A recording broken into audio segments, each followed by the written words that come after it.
Oye, Rodrigo, ¿qué consejo le darías a los fonoaudiólogos que están iniciando su camino, que quieren trabajar en UCI, en hospitales, en clínicas, que quieren desarrollarse en la área clínica, en pacientes con VR artificial? ¿Qué consejos? Em, chuta, a ver, yo creo que he ido cambiando los consejos que podría dar los que daba hace 10 años atrás o hace un año atrás. Probablemente acercarse a personas que ya están trabajando en traqueostomía o con personas en medio cuidado intensivo, no para ir a ver persona o paciente, sino para saber si es para ellos. Mm, Me ha pasado que hay personas que cuando llegan se dan cuenta que sí, no es para mí, ¿ya? O sea, yo quiero trabajar en una UCI, no esperaba ver a una persona gran quemada y no puedo, sí, ¿sí? O la verdad es que no pensé que iba a ser tan impactante también. Yo creo que es relevante conversar si es el área, ¿cierto? Que muchas veces el área neocuidado intensivo en todas las profesiones pasa, que es muy sí, llamativa, al fin y al sí, cabo, ¿ya? Aparecen nuevamente estos superhéroes, ¿cierto? Que pueden estar en todas las áreas, insisto, en todas las sí. posiciones, en todos los momentos de la rehabilitación, no solamente en cuidado intensivo. Pero realmente es un poco más notoria, ¿cierto? En esas áreas o en urgencias también. Entonces, ver si es para ti. Luego de eso, probablemente escuchar historias y más allá incluso de ir a ver pacientes, como que te cuenten historias. Mm, ¿Qué es lo que pasó? ¿Qué errores hubo? Eventos centinelas, lo que como quieran llamarle, ¿cierto? De acuerdo a la institución, ¿cierto? Esos roles muy importantes que pueden generar daño a la persona, ¿cierto? ¿Qué fue lo que pasó? Porque esas cosas nunca más se nos van a olvidar, ¿ya? Son historias que van empapadas muchas veces de emoción, de emotividad, de empatía por esa persona que a lo mejor no conocemos, que fue un usuario que pasó una complicación no menor. Nos van a quedar guardados y vamos a tomar más alerta sobre eso, ¿sí? Y después de eso, probablemente acercarse a poder ver y observar cómo alguien trabaja con personas con traqueostomía, las opciones que existen y empezar, si es que es posible, depende del lugar donde estén, ¿cierto? A eh, acompañar y realizar algunos procedimientos, siempre en compañía de alguien que lleve mucho más experiencia, tener certeza también de que la persona que nos está guiando es alguien que tiene experiencia y una buena experiencia, y que haya pasado ojalá por un proceso parecido al que está pasando la persona que quiere aprender. Eh, y luego de eso, ser cauteloso. Evitar, de cualquier manera, evitar sobreexponerse a riesgos sin exceso. El manejo de las personas con traqueostomía requiere mucha innovación, requiere resolver problemas, pero la recomendación es que en etapas iniciales acudamos a una cajita que probablemente sea más segura, mm, ¿cierto? Y si queremos innovar con algo distinto, muy probablemente tengamos el acompañamiento de alguien que nos va a orientar si realmente es algo o no, que podamos mm. avanzar en ello, ¿sí? Sí, hay cosas que a veces no se hablan mucho y que tienen que ver con la carga emocional que implica estar en una unidad de cuidado Sí. intensivo, de ver pacientes complejos, de ver pacientes que lo están pasando mal, a sus familiares. Y los fonoaudiólogos que además trabajamos con algo súper sensible como lo es la comunicación, la absorbemos mucho Mm, y tenemos que tener herramientas de autocuidado muy fuertes para lograr equilibrar esto y no llevártelo para la casa. O sea, yo creo que se habla muy poco de eso. Yo me acuerdo y lo hemos conversado con otras colegas en época de pandemia, que estaban los pacientes totalmente aislados, no tenían comunicación con el entorno, llevaban meses hospitalizadas en condiciones que no eran las ideales. Y como fonoaudiólogo te tocaba ir a poner una válvula de fonación para que el paciente pudiera hablar nuevamente. Cuando el paciente hablaba, lo único que quería era hacer, obviamente, una videollamada con su hermano, con su esposa, con su hijo, y tú le dabas ese momento. Y fue algo tan potente, mm. para mí fue algo, pero tan potente, o sea, de verdad lo recuerdo como si fuera ayer, conversaciones de personas mayores en donde desde la otra parte le decían, por favor, no te rindas. Y la verdad que la persona que estaba ahí con el padecimiento, lo único que quería era irse. Entonces, cuando tú trabajas como profesional con algo tan fuerte como es la comunicación, tienes que igual tener una fortaleza y saber que es algo que te vas de alguna manera, te va a afectar, te va a afectar. Yo creo que la pandemia fue dura para varios de nosotros, o incluso, no sé, como tú planteas, facilitar la comunicación de alguien que tú sabes que probablemente sea la última conversación que tenga. Mm, En ese momento nosotros por los parámetros que teníamos, podíamos saber también cómo la cosa se venía. Sí, Y una cosa rara que tenía el COVID era que la persona estaba muy funcionalmente hablando, etcétera, pero tú sabías que la cosa no andaba tan bien. O qué hacer, por ejemplo, porque al final de cuentas la comunicación es una puerta a la mente, al claro, espíritu, al mundo. y al espíritu y a Sí, la mente de la persona. Entonces, no son pocas veces, tampoco tantas, pero me ha pasado que uno, no sé, la última vez me acuerdo que una persona que coloqué en la válvula unidireccional a un paciente tetrapléjico, ¿cierto? Y lo primero que me dice, yo esperando que me dijera, hola, lo típico, me quiero morir. mm, ¿Qué haces con eso? no, durísimo. ¿Sí? Entonces, yo creo que es importante ahí saber si estamos preparados y si no estamos tan preparados, probablemente podemos desarrollar Sí, esas claro. habilidades, pero solo no se puede. No, Sí. no. Y yo creo que está súper subestimado el proceso mismo, Mm, no solo del paciente, sino que de ti como equipo rehabilitador, lo incluyo a todos los kinesiólogos, fonoaudiólogos, terapeutas, porque tú de verdad que das todo para que esa persona salga adelante lo más rápido posible y a veces se puede, pero a veces no. mm, Y de cara al paciente, tú como equipo, eh, convivir con eso es súper frustrante a veces, mm, ¿ah? Creo que deberían haber más instancias como de conversar realmente de estos temas. mm, Otra cosa que me queda dando vuelta y que se me viene un poco a la mente fue esto que hablabas como de cómo interactuar con el paciente, porque pasa mucho también que tendemos como a infantilizar al paciente. mm. El pacientito, hola, ¿cómo está usted? ¿Cierto? Como esta es de reacción del terapeuta y Sí. vamos que se puede. Y es un adulto de 60 años Mm, que tiene su trabajo, su familia y que quiere tener una conversación tranquila de adultos. Yo creo que ese mensaje también como a todos los colegas que van partiendo es como, imagínate que eres tú al final, mm. imagínate el que eres tú el que está de ese lado, ¿cómo quisieras que te traten? Con cariño, seguro, con respeto, con mucho profesionalismo, pero sin caer, ¿cierto?, en este como infantilismo finalmente que a los pacientes los confunde.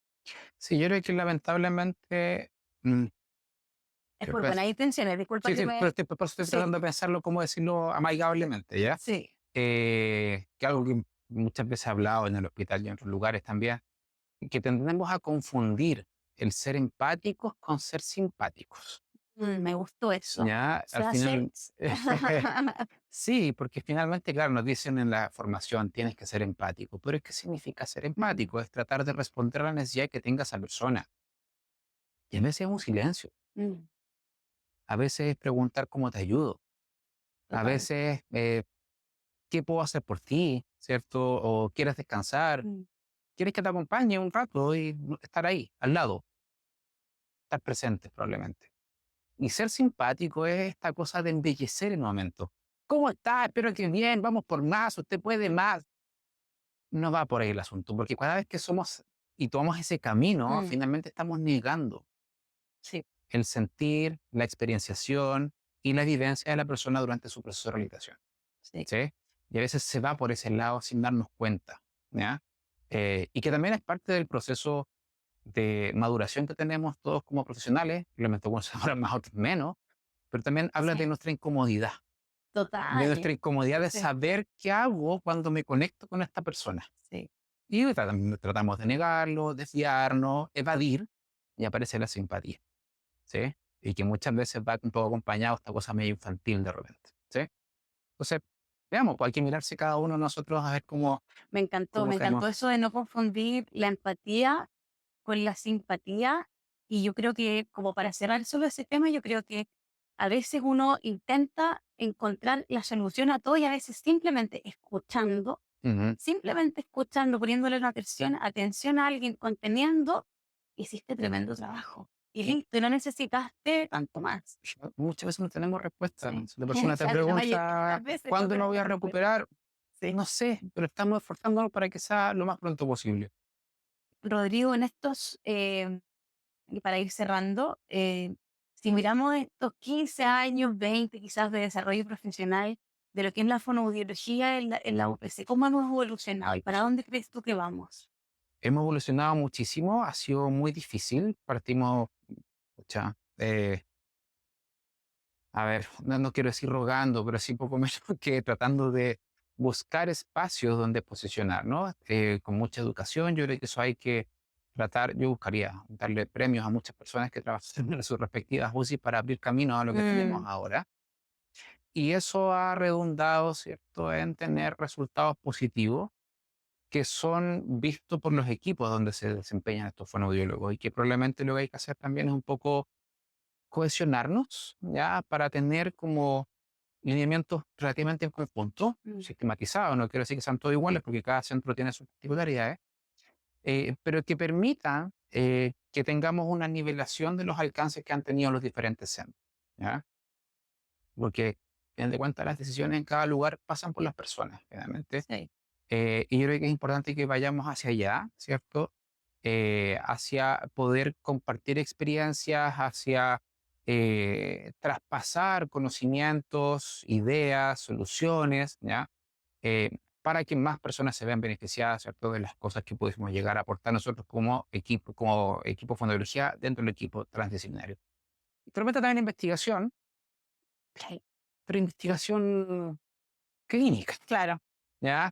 Investigación demostrando nuevos avances, buscando cómo lo que a veces leemos en el extranjero, en revistas muy prestigiosas, eso repercute en cambios significativos para nuestros pacientes acá en Chile. Como algo que puede ser una tecnología muy difícil de adquirir afuera. Acá somos súper inteligentes en eso, lo hemos hecho muchas veces, ¿cierto? Con menos recursos, con mucha creatividad, podemos buscar soluciones muy similares que beneficien a las personas. Ese tipo de investigación necesitamos. ¿Sí? No cosas tan ostentosas de repente, sí, claro. ¿sí? Mucha investigación clínica, reportes Bueno, de yo creo casos. que hubo un súper buen momento en la pandemia cuando lideraste también unos papers que están publicados en donde participaron fonoaudiólogos de muchos centros y donde se logró de alguna manera publicar algo que representara varios centros en el que hacer de la fonoaudiología, si no me equivoco, el paper se llamaba Guías Clínicas, ¿cierto? Algo así, sí. De, por un lado, el manejo de la comunicación y por otro lado, el manejo de la difusión. Y eso nunca antes visto en nuestro Mm, país. O sea, yo creo que en muchos países, no mm, solamente en nuestra realidad. Así que yo creo que te felicito por eso, te agradezco también la invitación y yo iría por ahí como incentivar a los colegas a que nos abramos a hablar con el que está al lado e ir vinculándonos porque en la medida en que unamos esta fuerza, lo hemos dicho harto, que cultivemos este ego colectivo como estamentos cuando vamos realmente a marcar la mm, diferencia. Si mm, seguimos trabajando todo en chiquitito y por separado, yo creo que vamos a ir a tomar lento. sí. Y no sé hacia dónde va. Yo creo que va hacia Bueno, la mayor profesionalización, probablemente caen más indicadores, etcétera. Pero yo sí sé que probablemente hacia dónde queremos ir es a ser más ordenados, ser más, eh, tener un trabajo más bien de equipo, como dices tú, ¿cierto? Y tratar de trabajar entre diferentes áreas, entre diferentes centros, ¿cierto? Para poder desarrollar eh, mayor conocimiento para el beneficio de la persona. ¿Sí?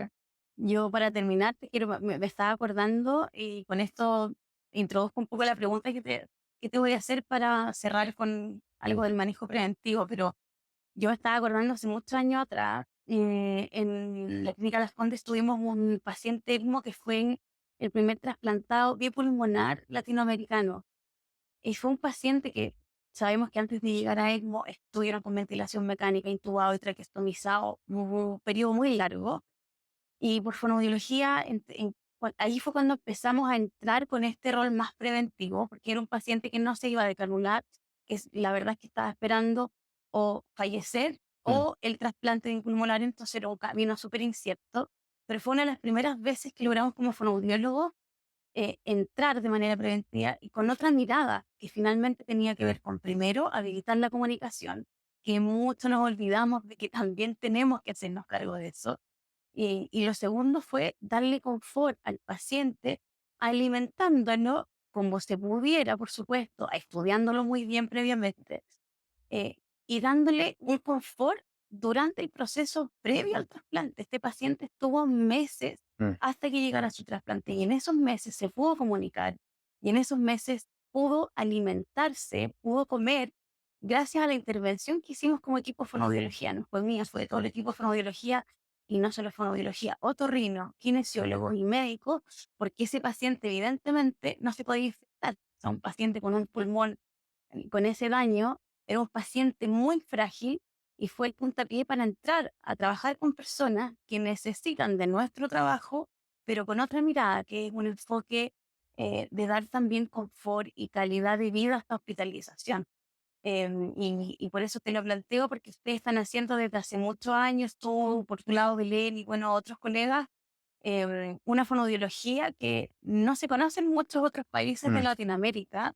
Yo lo veo mucho con Neuromap, que se inscriben colegas de España, de Perú, de Colombia, de muchos países, de Argentina, y el manejo precoz mm, que se hace acá en Chile desde que el paciente está intubado no se hace en muchos lugares, ¿ah? Entonces, de alguna manera, Chile es un referente en esto y quería preguntarte cuál es el rol que tenemos en este perfil de pacientes, qué es el enfoque preventivo ujú. y cómo se puede implementar en los lugares que todavía no está esto implementado. Mira, primero, bueno, es un enfoque que claramente no está en todos los países, como tú dices. Hay otros países que lo están implementando ya hace un tiempo, probablemente había poco espacio para Mm, dar voz a eso. Holanda me ha sorprendido últimamente, por ejemplo. Mira. Sí, vamos a Holanda, sí. Ya está un poquito mejor acá. Eh, a ver, el enfoque preventivo temprano, ¿cierto? Tiene tres patitas en realidad. Uno es mantener la función. O sea, cuando partí con gestión en el hospital y un poco para defenderlo, me acuerdo que era la pregunta, nosotros sabemos que esta persona que está con tubo, cada vez que pase una hora va a tener más probabilidad de tener una disfagia severa. ¿Y cómo no estamos haciendo nada? No podemos hacer nada y quedarnos de brazos cruzados sabiendas que cuando saquemos el tubo va a quedar una disfagia severa. Podemos hacer algo, ¿ya? Entonces hay una mirada que es más bien de mantención, ¿ya? Lo otro es la prevención. Sabemos que este tubo también puede generar lesiones. ¿Qué puedo hacer yo para evitar que eso ocurra? ¿Sí? Mantengo, prevengo, Mm, ¿sí? Y la otra patita es la rotación temprana, que claramente inicia en una persona que ya logra colaborar, ¿cierto? Que podemos hacer algunos ejercicios, etcétera, para evitar aquellas cosas que a lo mejor, producto de la etiología de base, ¿cierto? Tuvo algún tipo de alteración, o bien por la instrumentalización, llegamos tarde en la mantención, no tuvimos un alcance terapéutico tanto como quisiéramos en la mantención o en la prevención, ¿cierto? Bueno, tengo que hacer rehabilitación temprana de esto. Entonces son tres patitas que se conjugan en este tratamiento más bien temprano y que tiene buenos resultados, ¿ya? He tenido conversaciones más amigables, menos amigables con personas de diferentes países, Brasil, por ejemplo, entre ellos, pero y pasa lo mismo que yo vi cuando empezamos a trabajar con traqueostomías, que hay mucho miedo, y claro. hay mitos, ¿verdad? De que si tú vas a tocar un poco el tubo vas a hacer un daño en una persona, y eso no es así, Mm, ¿verdad? Siempre y cuando seas riguroso, sistemático, ¿cierto? Y sepas realmente qué es lo que estás haciendo con un acompañamiento previo de alguien que te pueda transmitir su experiencia y saber hasta dónde llegar o no.